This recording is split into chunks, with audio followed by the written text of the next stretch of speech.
Good morning सगळ्यांना. सगळ्यात आधी सर्वांना श्री स्वामी समर्थ. चला तर मग माझ्या व्हिडिओला सुरुवात करू.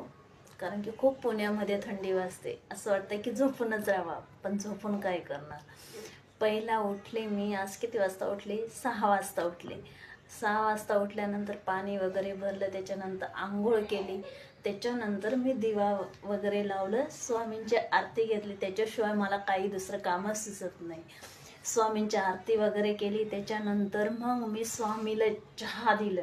मी दुधाचं नाही पेत, काळा चहा पेते मी. चहा दिलं, त्याच्यानंतर मी आता चहा पेणार, ते पण काळा चहा. त्याच्याबरोबर खाणार मी काय म्हणतात तुमच्याकडे, मला नाही माहिती. हे बघा, पाव म्हणतात की ब्रेड म्हणतात ते नाही मला माहिती, हे खाते मी. त्याच्यानंतर चहा वगैरे घेणार, त्याच्यानंतर घरात स्वयंपाकाला लागणार.